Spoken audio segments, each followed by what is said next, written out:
الحمد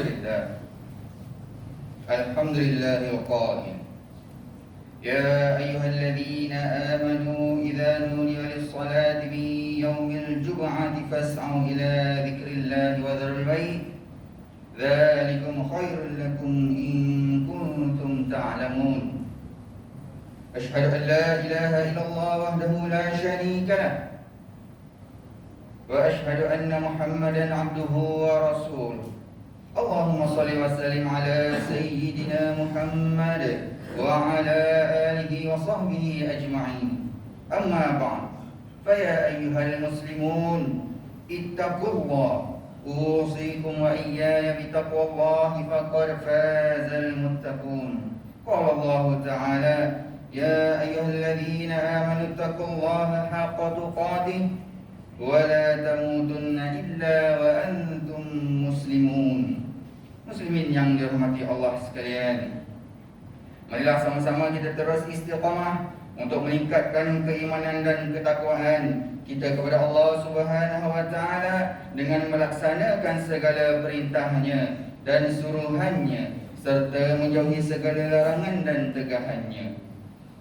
Hadirin yang dirahmati Allah sekalian, meraih keberkatan di hari Jumaat. Setiap minggu pada hari Jumaat kita berkumpul di masjid, membuat pelbagai amalan seperti bersedekah, mendengar khutbah, bersolat dan beriktikaf di masjid, membaca Al-Quran dan sebagainya. Akan tetapi ramai juga yang masih leka dan lalai serta mengabaikan kemuliaan yang Allah berikan pada hari Jumaat. Ini kerana ramai yang sengaja datang lewat ke masjid berbual-bual kosong, malah ketika khatib berkhutbah pun ada yang tertidur lena, leka bermain telefon, bersembang di luar masjid, dan lebih menduga citakan masih ramai yang tidak hadir menunaikan solat fardu Jumaat, malah tidak mengendahkannya walaupun telah mendengar azan.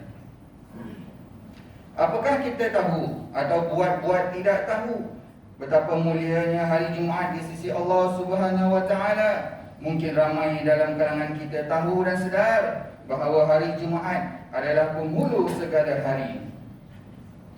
Hari Jumaat adalah hari diciptakan Nabi Adam alaihissalam, dimasukkan Nabi Adam ke dalam syurga dan dikeluarkannya daripada syurga. Malah tidak akan berlaku hari kiamat melainkan hari Jumaat. Mulianya hari Jumaat ini sehinggakan terbit matahari pada pagi Jumaat adalah sebaik-baik matahari berbanding hari-hari yang lain. Ini telah dinyatakan sebagaimana hadis daripada Abu Hurairah radhiyallahu anhu bahawa Nabi sallallahu alaihi wasallam bersabda, "Khairu yawmin tala'at alaihi syamsu yaumul jum'ah fihi khuliqa Adam wa fihi udkhila al-jannah wa fihi ukhrija minha wa la taqumu as-sa'atu illa fi yaumil jum'ah." Yang bermaksud sebaik-baik hari apabila terbitnya matahari adalah pada hari Jumaat. Padanya diciptakan Adam alaihissalam. Pada hari itu juga dimasukkan ke dalam syurga, dan pada hari itu jugalah dikeluarkan dari syurga, dan tidak akan berlaku kiamat melainkan pada hari Jumaat. Hadis riwayat Muslim.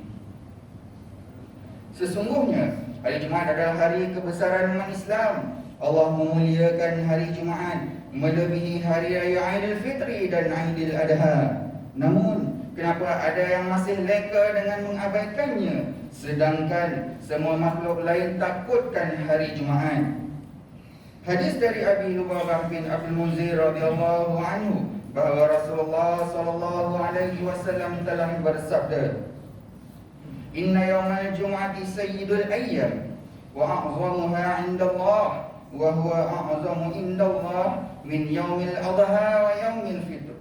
Fihi khamsu khilal. Khalaqallahu fihi Adam wa ahbatallahu fihi Adam ila al-ard wa fihi tawaffallahu Adam wa fihi sa'atun la yas'alullahu fiha al-'abd syai'an illa a'tah ma lam yas'al haraman wa fihi taqumu as-sa'ah ma min malikin muqarrabin wala sama'in wala ard wala riyah wala jibal wala baharin illa wahuna yushfiqna minal yaumil jum'ah.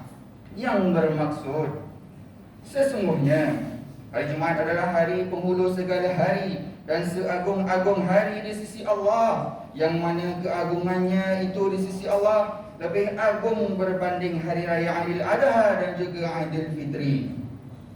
Ini kerana pada hari tersebut terdapat 5 perkara besar, iaitu padanya diciptakan, diturunkan ke bumi dan diwafatkan Nabi Adam. Padanya juga terdapat satu masa apabila seseorang itu meminta sesuatu kepada Allah, pasti akan diberikan kepadanya, sebagaimana dia tidak meminta sesuatu yang haram. Padanya juga akan berlakunya hari kiamat, dan pada hari itu juga, yakni hari Jumaat, tidak ada malaikat yang dekat dengan Allah di langit, bumi, angin, gunung dan laut, melainkan takut dengan keagungan hari Jumaat. Hadis riwayat Ibnu Majah dan Ahmad. Hadirin yang dirahmati Allah sekalian, pada setiap hari Jumaat, bermula dari terbenamnya matahari petang semalam, iaitu petang Khamis, sehinggalah masuknya waktu maghrib pada petang ini, setiap Muslim, tidak kira muda, tua, lelaki maupun wanita, berpeluang merebut pelbagai kelebihan yang disediakan oleh Allah Subhanahu wa Ta'ala pada hari Jumaat. Di antara kelebihan hari Jumaat yang sering kita abaikan ialah waktu yang dimakbulkan doa oleh Allah Subhanahu wa Ta'ala. Daripada Abu Musa al-Ash'ari radhiyallahu anhu, bahawa beliau mendengar Nabi sallallahu alaihi wasallam bersabda apabila beliau ditanya oleh Ibnu Umar radhiyallahu anhuma tentang waktu yang mustajab tersebut. Asami'ta abaka yuhaddithu an Rasulillah sallallahu alaihi wasallam fi sya'ni sa'atil jum'ati syai'a? Qala na'am, sami'tuhu yaqul sami'tu Rasulullah sallallahu alaihi wasallam yaqul ya ma baina an yajlisa al-imam ila an tuqda as-salah, yang bermaksud, adakah kamu pernah mendengar ayahmu meriwayatkan hadis daripada Rasulullah sallallahu alaihi wasallam berkenaan suatu waktu yang mustajab pada hari Jumaat? Ya, aku pernah mendengarnya. Aku telah mendengar Rasulullah sallallahu alaihi wasallam bersabda, ia adalah di antara duduknya imam, yakni di atas mimbar, sehingga selesainya solat didirikan. Hadis riwayat Muslim. Hadis yang dibacakan tadi jelas menunjukkan waktu yang mustajab pada hari Jumaat untuk berdoa. Sebagai hamba Allah yang banyak kelemahan dan kekurangannya, sudah tentu mempunyai pelbagai hajat dan doa supaya dimakbulkan oleh Allah Subhanahu wa Ta'ala.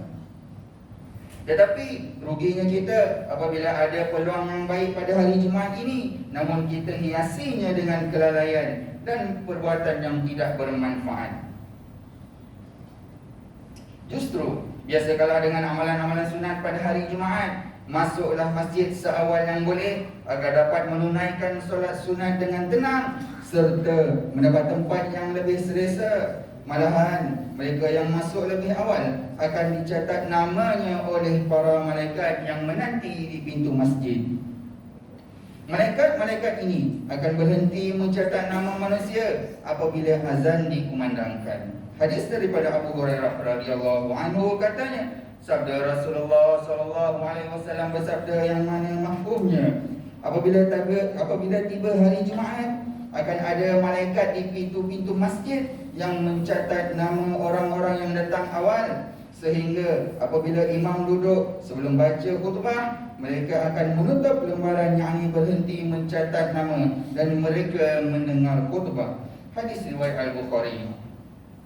Hadirin yang dirahmati Allah sekalian, namun di sebalik fadilat-fadilat tersebut terdapat beberapa perkara yang perlu kita awasi dan berhati-hati agar ganjaran yang kita dambakan tidak menjadi sia-sia.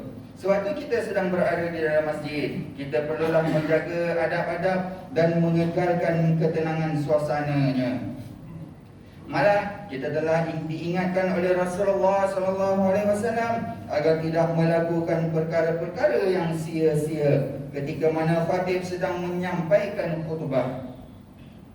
Hal ini telah disebut dalam sebuah hadis daripada Abu Hurairah radhiyallahu anhu bahawa Rasulullah sallallahu alaihi wasallam bersabda, "Idza qulta li sahibika ansit yaumal jumu'ati wal imamu yaktub faqad laghawta," yang bermaksud, apabila kamu berkata kepada kawanmu, diamlah ketika khatib sedang berkhutbah, maka sesungguhnya kamu telah melakukan perkara yang sia-sia.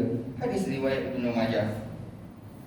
Muslimin yang dirahmati Allah sekalian, mengakhiri khutbah kita pada kali ini, terdapat beberapa perkara penting yang boleh kita ambil sebagai pengajaran dan penghayatan. Antaranya adalah yang pertama, umat Islam perlulah menyadari dan meyakini serta menginsafi bahawa hari Jumaat adalah hari yang penuh keberkatan dari Allah Subhanahu wa taala. Bahkan terjadinya kiamat juga pada hari Jumaat. Yang kedua, umat Islam hendaklah bersegera merebut peluang dan ganjaran pahala dari pelbagai amalan yang menepati syariat pada hari Jumaat. Dan yang ketiga, umat Islam perlulah menjadikan setiap hari itu lebih baik dari hari-hari sebelumnya agar terus menjadi umat Islam yang cemerlang dan berjaya. A'udzu billahi minasyaitonir rajim. Qul hal nunabbi'ukum bil aktsarin a'mala alladzina dhalla sa'yuhum fil hayatid dunya wa hum yahsabuna annahum yuhsinuna shana'a. Shadaqallahul azim. Yang bermaksud, katakanlah wahai Muhammad, maukah kami kabarkan kepada kamu akan orang-orang yang paling rugi amal-amal perbuatannya, yaitu orang-orang yang telah sia-sia amal usahanya dalam kehidupan dunia ini, sedang mereka menyangka bahawa mereka sentiasa betul dan baik pada apa sahaja yang mereka lakukan. Barakallahu li wa lakum fil Qur'anil azim. Wa nafa'ani wa iyyakum bima fihi minal ayati wal dzikril hakim.